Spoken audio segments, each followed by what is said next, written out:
Tak prečo som sa rozhodol kandidovať? Dôvodov je niekoľko.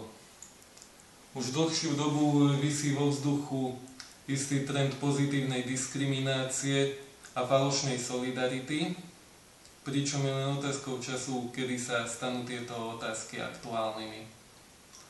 Určite považujem za neprípustné, aby sa niekedy v budúcnosti stanovovali nejaké kvóty na rodové, rasové alebo národnostné zloženie parlamentov, či dokonca predstavenstiev súkromných podnikov a verejnoprávnych inštitúcií. Dôvodom je to, že práve takéto opatrenia by za určitých okolností mohli navodiť stav narušenia rovnosti šancí. Ako niekto múdry kedysi dávno povedal, najskazenejší je ten režim, ktorý potrebuje vytvárať množstvo predpisov na zabezpečenie úplne samozrejmých práv. Preto sa treba skôr sústrediť na to, aby každý človek sa mohol uživiť poctivou prácou, aby ľudia nehľadali riešenia, ktoré súvisia s potláčaním práv iných.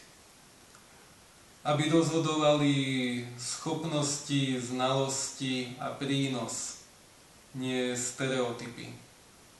Ako rastie populácia našej planéty, stále dôležitejšou sa stáva otázka ochrany životného prostredia.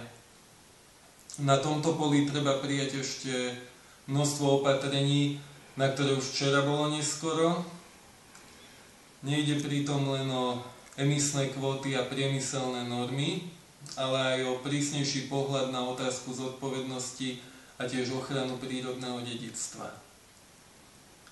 Ohľadom eurofondov si zasa myslím, že by sa mala zjednodušiť byrokracia pri poskytovaní, avšak sprísniť kontrola ich následného využitia a zavedenie represií. Toto je samozrejme len stručný náčrt môjho smerovania, nie vyčerpávajúci súhrn programu. Ale isto by som sa neznížil k tomu, aby som svoj program staval na tom, koho treba poraziť, komu byť alternatívou. Tiež nechcem stavať svoj program na hodnotení práce tých, ktorí už v Európskom parlamente boli, ako to robia mnohí kandidáti, ktorí tam ešte neboli. Pokiaľ vnímate načrtnuté témy rovnako a chcete mať v Európskom parlamente svoj hlas aj vy, dajte mi svoj hlas v týchto primárkach na webe strany TIP a sledujte ma na Facebooku. Ďakujem.